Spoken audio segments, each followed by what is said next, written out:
5.3, adding mixed numbers. So only addition today, no subtraction. But like we saw in the last section, where with these mixed numbers, as we change them into improper fractions, we're going to need common denominators before we perform the operation of addition. And then something a little different from last time as well, we're going to need to, in the end of these problems, make sure that we change the answers back into mixed numbers.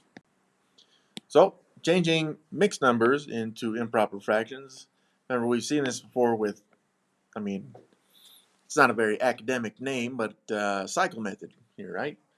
So we're going to take the whole number, the big one there, and then multiply it by the denominator. That tells us essentially how many pieces were within the whole value, and then we add the pieces from the numerator in the fractional part of the fraction of the mixed number, and just add those together. Now, of course, the denominator is not going to change as we do this, right? Because we're not changing the sizes of the pieces. We're just demonstrating how many of those pieces there are, and we're showing it in a different way, that's all. And that slide is not new. In fact, I don't think this one is either. I think we've seen this from a previous unit. But remember, our first step here is to change all mixed numbers to improper fractions. No problem. Now, the second step, of course, says to operate. But we're going to be looking at a couple different steps within that operation, right? So we're going to be looking at first finding a common denominator, then performing the operation, and then usually at that point, although it's not required to do it at that point, we'd look for simplifying those fractions. But you'll always need to check both in the operation phase and then also at the end when you change your improper fractions back into mixed numbers. You need to see if your fractional part of the mixed number can be simplified as well, just to make sure that it's fully simplified. Otherwise, as you put those answers in, you may miss out on some of the credit there. I understand that may be kind of an oversimplification right now, but again, if we can kind of simplify that in our mind, then the rest can make sense. Again, this particularly the step 2 there, if we feel like that's oversimplified, then just think about what we did last time. If you can do that with some skill and precision, then it really comes out pretty cleanly. That's just, well, okay, operate. Okay, we know how to do that. We can do it. So here's our first step. Yeah, we'll perform the indicated operation, just addition, and do not give the answer as improper fraction. We need answers as mixed numbers, and whatever the fractional part of it needs to be in lowest terms, so it needs to be fully simplified. Now, there's a couple different ways to do this. So if you feel like you have your own way, as long as you're getting the same answer, that's fine. All right. I caution that because sometimes in performing, I'm thinking of one method specifically. If you do that method, it kind of opens yourself up to making a lot of mistakes, especially in the early stages right now when we're just learning this stuff. So my recommendation is just to kind of follow the pattern that we've been already doing. And then as you learn that pattern and have it mastered, then you can look at maybe doing some of the other methods. Okay, but it will take a kind of a foundational knowledge of what mixed numbers are in order to essentially just perform the operation straight without having to change these mixed numbers into improper fractions. Now, does that even mean that it takes less time? I don't think so, at least not all the time, but sometimes it does. So on this one, like I said, we're going to change these into improper fractions. We'll operate, and then we'll take whatever improper fraction we have left over and change it back into a mixed number. So the first thing I would want to do is cycle method on the 3 3/4. Now you could do it to the 6 5/6 first if you'd like, but it doesn't really matter where you start. So I got 3 times 4 first in cycle method. That's 12. And then I would add the 3 there in the numerator. And that gives me 15. So that's my numerator of that first fraction there. Of course, the denominator stays the same in 4, but my numerator now is 15. Now for the second fraction, 6 5/6. So first, with cycle method, I would have 6 times 6 here, which is 36. And then I would add the 5 numerator there. 6 plus 5 is 11, carry the 1, 3 and 1, 41. So that's my new numerator of that fraction. Of course, the denominator stays the same because, again, we did not change the sizes of the pieces. And now we need to perform this operation. But before we do, I need common denominators, right? Because we couldn't just say, well, 15 plus 41 is 56. 4 plus 6 is 10. 51, 46. 56, 40, 56 tenths. No, that would not be good. Okay, because we need the sizes of the pieces, that's the denominators, to be the same before we start adding these together. So let's see. We had the 3 methods that we talked about, if not last time, then 2 times ago. Okay, and I actually like the list for this one, especially the numbers are a little bit lower right here. And again, with some experience, you probably wouldn't need the list or any of the other methods. You'd say, well, I know the lowest common multiple is 12. And we're going to see that here in a second. So I'd start with the 4, and I'd make a list of multiples of 4. 4 plus 4 is 8. Of course, 4 is its first multiple. 8 plus 4 is 12. 12 plus 4 is 16. 16 plus 4 is 20. I'm going to stop there. And yes, I did go a little bit further on purpose. And let's look at multiples of 6. 6, of course, is its first own multiple. 6 plus 6 is 12. And then I see I can stop there, hopefully, because I see that 12 is my lowest common multiple for 4 and 6. So it is also going to be my lowest common denominator to be used in the 2 fractions. Now I've written those in already, which is not something that I did in the previous unit. I'm just kind of preparing these fractions for the future here. Of course, we still got to multiply these fractions by the same factor. We just got to figure out what the corresponding numerators are for these fractions, okay? So I would look here at 15 fourths. I can see that 12 is the 1, 2, third multiple of 4, which means to get 12 in that denominator, I'd have to multiply 4 by 3. Which means also that I would have to multiply the 15 by 3 also. So let's show the work here. 15 times 3. 5 times 3, well, 15. Carry the 1. 3 times 1 is 3, plus the 1 is 4. So that's 45. That would be my new numerator of that fraction.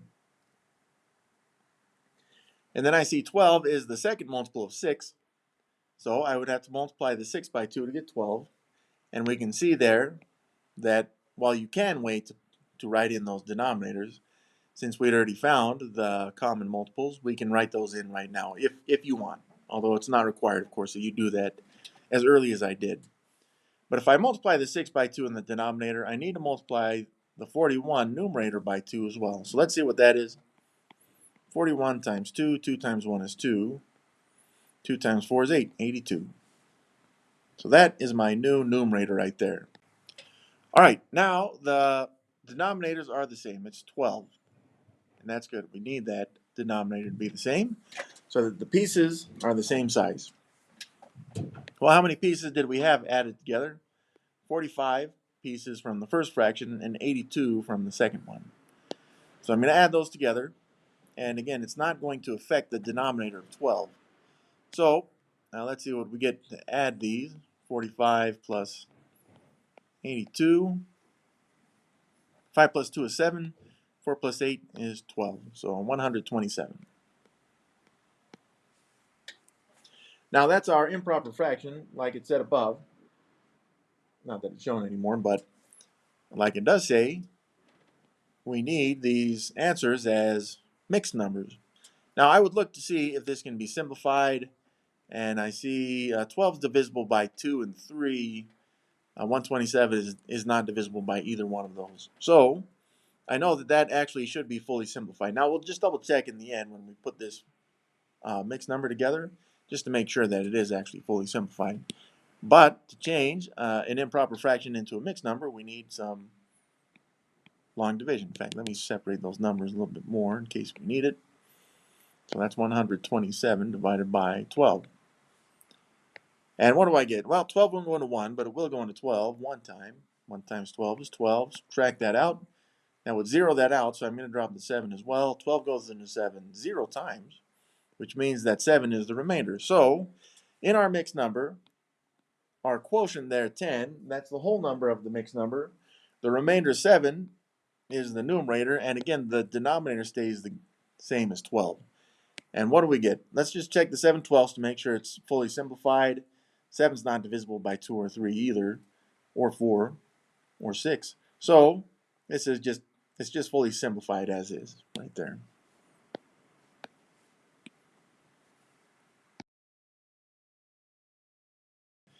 Yeah, if you're feeling pretty good about this stuff right now, then really the process does not change. The numbers do, of course, in the mixed numbers, but the process does not change when we add mixed numbers like this. And of course, like I said before, using cycle method should not be something new for us, but we've done that in a previous unit. And also changing improper fractions to mixed numbers. We've done that in a previous unit as well. You could just say, well, could we, I mean, yeah, long division, that should be pretty familiar at this point. Same with the addition and multiplication here. It's just knowing that we're using it with a little bit more purpose now that we've put that behind us, and it's a skill that we should feel a little bit more comfortable with.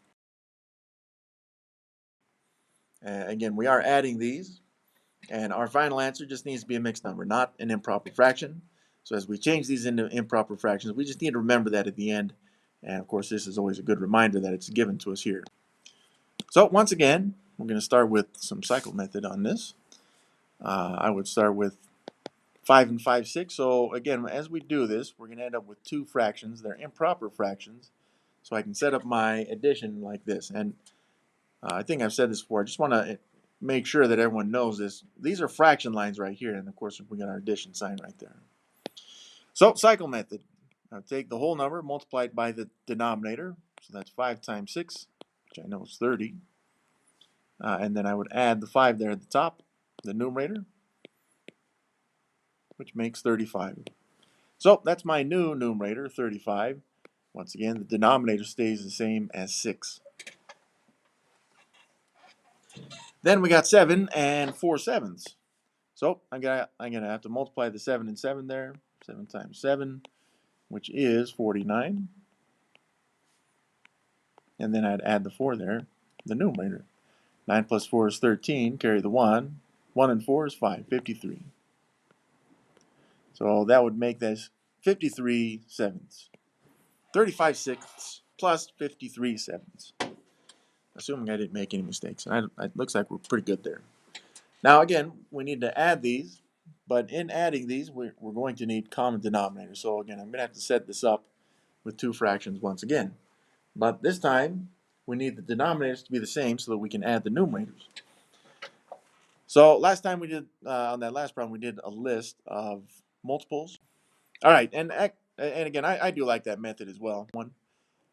And yeah, so for this one, I'd say look at the 6 and 7. Let's just multiply this fraction by 7 right there.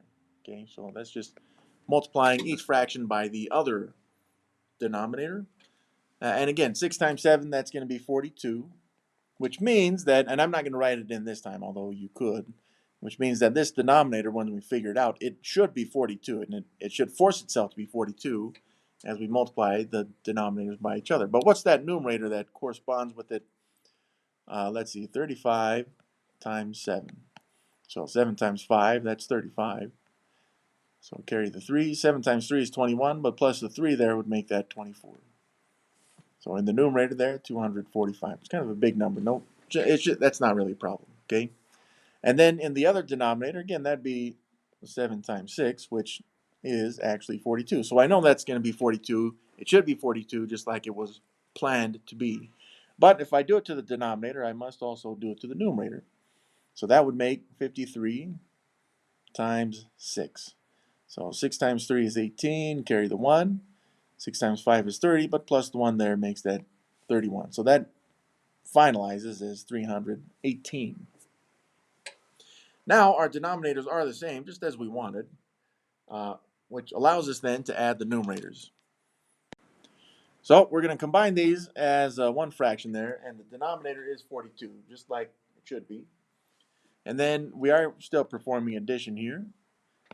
And we're going to take the two numerators. The first one there is 245, and the second one 318. We're just going to add these together. Now, if you can do that in your head, that's great. but not everyone can. So let's go ahead and stack these and then add them together. And this will be our new numerator.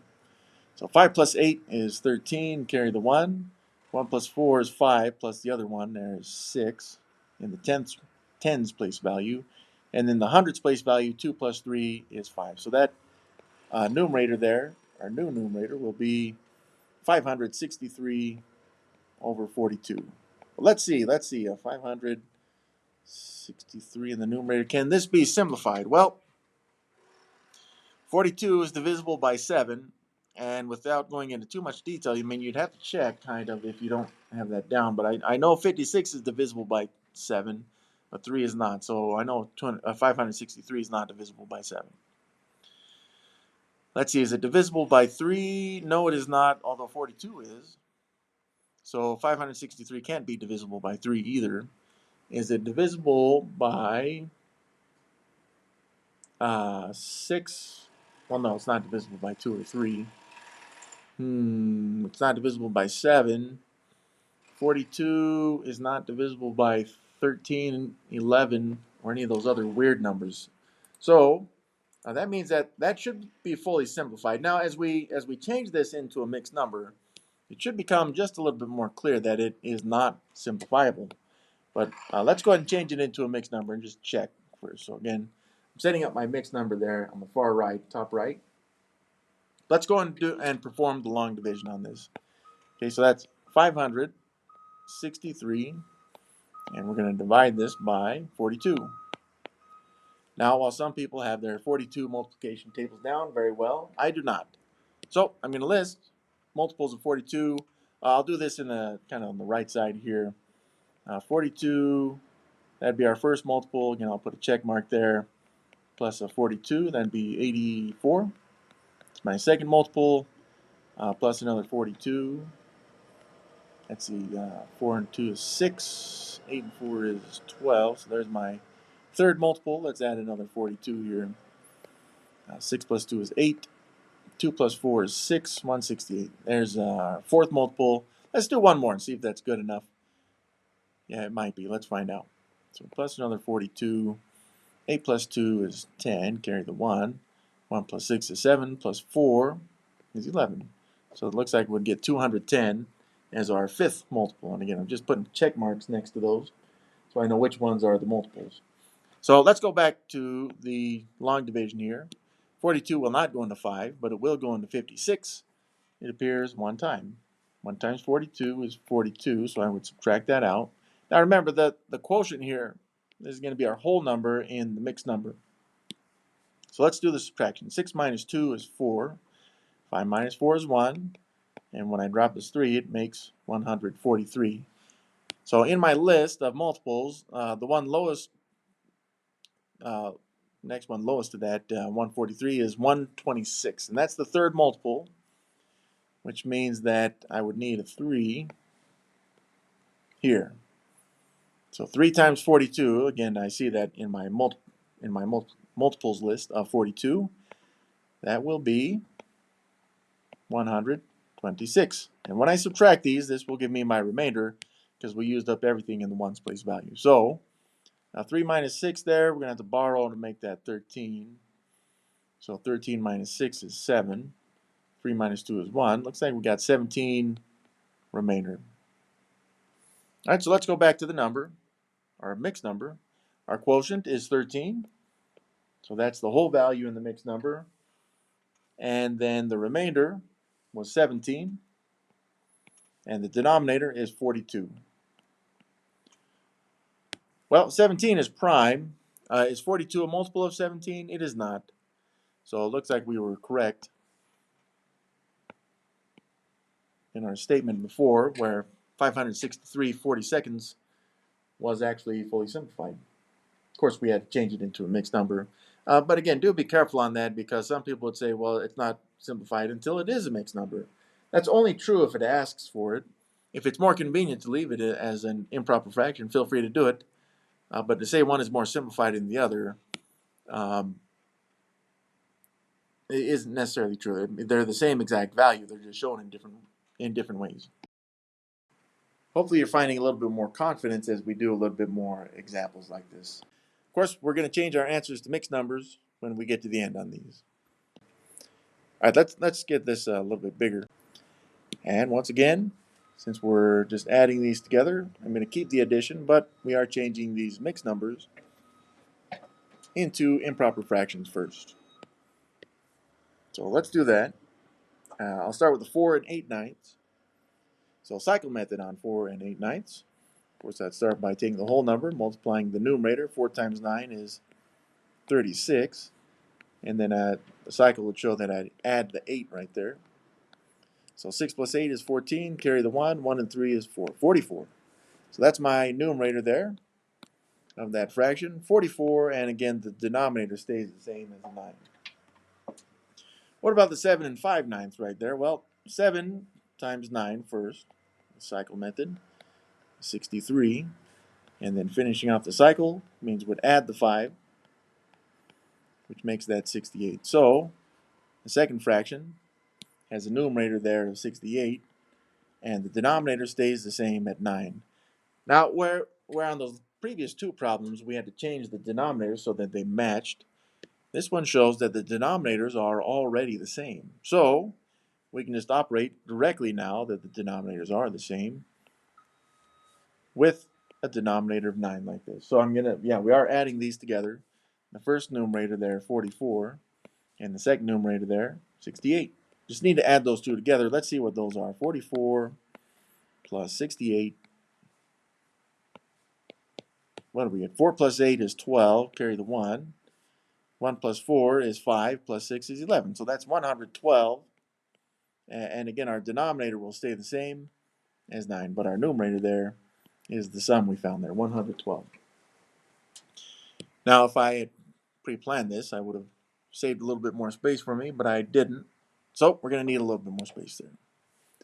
And we just need to simplify that fraction if we can. So can we simplify that fraction? Well, let's see. 9 is divisible by 3 and 3 only. Of course, 1 would work, but that doesn't help us in simplification. 112, is that divisible by 3? Well, 1 plus 1 is 2, plus 2 is 4. So no, it's not simplifiable at that point. And again, we'll check again when we make this a mixed number then, just to make sure that it is not further simplifiable. So what do we get? This is long division problem 112 divided by 9.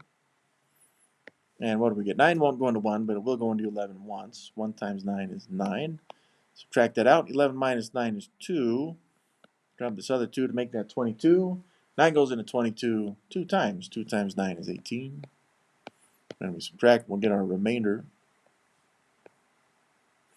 I guess we've got to borrow, make that 12 minus 8 is 4. So going back to our mixed number, our quotient there of 12, that's the whole value. Denominator stays the same at 9, but our numerator was the remainder at 4. So 12 and 4 ninths, just our final answer right there. Now, I do like these problems because they do take, I wouldn't say necessarily a considerable less amount of time, but it definitely is less time, which, I don't know, to me that makes it definitely more convenient. But you see that there was no need for finding common denominators because they were already common. So once again, we want our answer as a mixed number, not an improper fraction, although changing these into improper fractions is part of the process. Now, cycle method on this, right? Just like we've seen already. And whatever we get as a result here should come out as the two fractions because they'll be improper fractions. So we're just looking at two fraction lines. We're going to add the fractions together. Let's see, though, I'll cycle method on this. There you go. All right, well, for 5 2/5, I would multiply the 5 and 5 here first. 5 times 5 is 25. And then add the 2 there in the numerator. So that would make 27. So 27/5 is my full fraction, first fraction there. And then the second fraction, 4 times 4, which is 16. And then finishing off the cycle, just add 1. So that makes 17. So that's my new numerator there, 17 fourths. Now in this one, the denominators are not the same. That's all right. We need them to be the same to perform the operation, but we know how to make them be the same as well. So there's our two fractions. We're going to change those, though, so that the denominators are the same. All right, so prime factorization, as it turns out, actually, if we use prime factorization on this, which we can, you have two denominators, 5. As it turns out, 5 is already prime. So I'd say, well, factors of 5 are just 5. A 4, though, of course, it can be split up into 2 and 2. So 4 splits up, and its prime factorization is 2 and 2. Now on this one, would say, well, look at the greatest common factor, and as it turns out, there just is none. Right? There's actually no common factors between 5 and 4. So that means that we would take all the non-common factors, 5 and 2 and 2, and multiply these together, and that will give us our lowest common multiple, or our lowest common denominator. Either way, it's going to be the same thing. 5 times 2 is 20 times 2 there. Sorry, 5 times 2 is 10 times 2 is 20. So that means our new denominator should be 20. All right, so I've written those in already. Again, it's not necessarily that you have to do that. But you'll see essentially on this one, by using this greatest common factor stuff or just prime factorization, that really what we end up doing is multiplying the denominators by each other, right? Let's say 5 times 4, that'd get us this 20 here. And over here you do 5 times 4 to get this 20 right there, right? And that just tells us what we need to multiply the numerators by. So the 27 there, the numerator for 5, the denominator, I'd have to multiply that by 4 as well. So what do we get on that? Maybe I should have given myself more space, but 27 times 4. 4 times 7 is 28. Carry the 2. 2 times 4 is 8, but plus the 2 there makes that 10. So 108 would be the numerator for our first fraction. And the second numerator, that'd be 5 times 17. So moving to the bottom left, that's about where I feel I can fit this in. We got 17 times 5. 5 times 7 is 35. Carry the 3. 5 times 1 is 5, but plus the 3 makes that 85. So our new numerator for the second fraction is 85.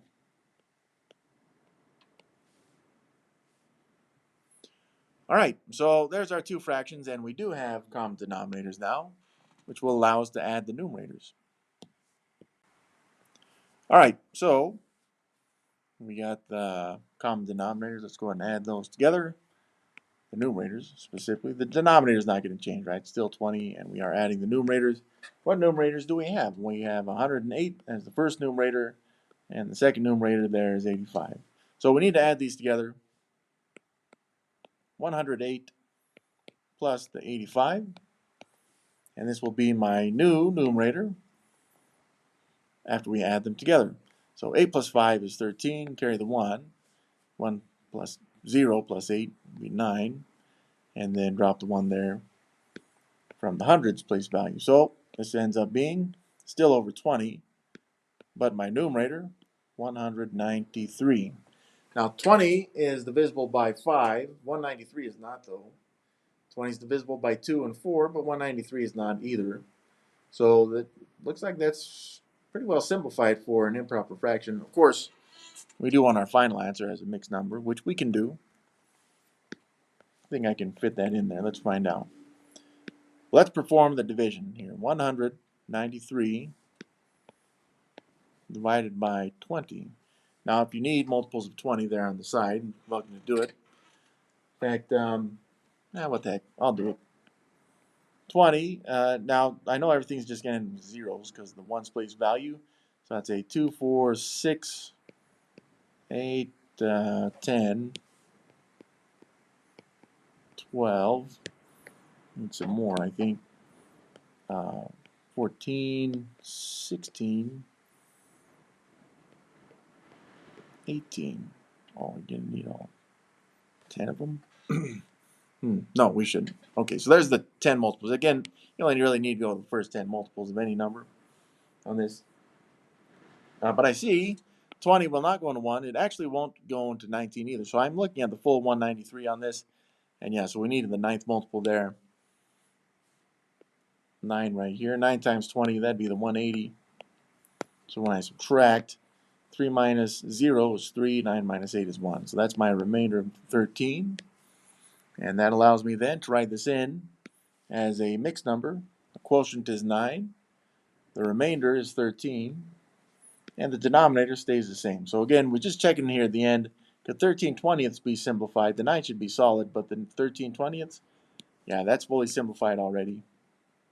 So that's just our final answer right there.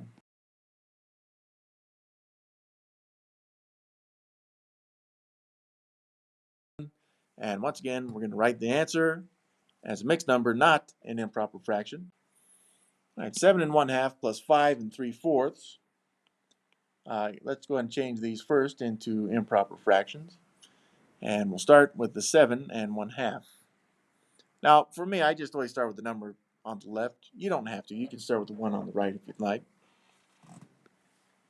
But cycle method, right? 7 times 2, which is 14. And then finish the cycle by adding the 1. 14 plus 1 is 15. So that's my numerator there is 15. The denominator does not change. It's 2. And then we go to the 5 3/4 cycle method. 5 times 4, which is 20. And then add the 3 numerator,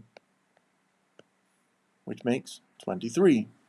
So that's my new numerator of the second fraction there, 23. And the denominator does not change. It's still 4. Now, whatever method you use on this one, again, if you just take a little bit of time here in the beginning to look at the two denominators and just kind of think, well, is there kind of an easy value, or are the two values related? Hopefully you'd see that 4 is already a multiple of 2. Now, in saying that, that means that what I'm going to do on this, and this is slightly different, although it's pretty much the same as finding uh, a common denominator with a list or even with prime factorization, but I see that 4 is a multiple of 2. So I can just scale the 2 up and make it a 4. And I know I can do that by just multiplying the 2 by 2, right? Because 2 times 2, that would give us a new denominator of 4. And that would match that second denominator. Of course, we'll have to multiply the 15 by 2 as well. So let's do that, and then we'll look at the other fraction. So I would say, well, 15 times 2, 5 times 2 is 10, carry the 1. 2 times 1 is 2, but plus the 1 is 3. So that's a new numerator of 30. Now, again, I've made that first denominator 4. The second denominator was already 4, which means that I could write it in right now as 23/4, like this. Okay, so that's good because the denominators are already the same, but I only had to scale one of the fractions. Now, again, I'm doing that with a little bit more experience in my background. So hopefully that wasn't a big stretch to do that. Not just because, it does take some experience to see that, but also because we should know by now that 4 is a multiple of 2. So with some values, that's easier to see in the beginning, like I did here, than at other times. Like if you saw 3 and 6, then it has the same relationship. You could have seen like 2 and 6 on this as well and said, well, I just need to scale the 2 up into a 6. Okay, but once you see that, you can see that it kind of creates a little bit of a shortcut for us. But even if we made a list, we would have ended up with the same values right there. So now that I have the denominators the same, I'm going to keep them the same, but I'm going to combine them into one fraction by taking the two numerators. The first one's 30, the second one's 23, and adding those together. So let's add these together. I got 30 and I got 23. Let's go and add these together. So 0 plus 3 is 3. 3 plus 2 is 5. So that's 53, but will be 53/4. Okay, now that's our improper fraction. 4 is divisible by 2, but 53 is not. So that should be fully simplified for an improper fraction. We're going to change this then into a mixed number. And yes, the denominator will stay the same as 4. Of course, we'll check the fraction to see if it can be simplified as well. Let's go ahead and do this long division here. 53 divided by 4. So 4 goes into 5 once. 1 times 4 is 4. Subtract. 5 minus 4 is 1. Drop the 3 to make it 13. 4 goes into 13, well, 3 times. 3 times 4 is 12. And I'll subtract there to make that a remainder. 3 minus 2 is 1. 1 minus 1, that zeroes out. So I end up with 13 as my whole number. The numerator is the remainder of 1. And then we got the 4 denominator right there, which is what we should have. So this ends up being 3 1/4. And yes, 1/4 is fully simplified. This cannot be further simplified. So yeah, that's our simplified mixed number right there.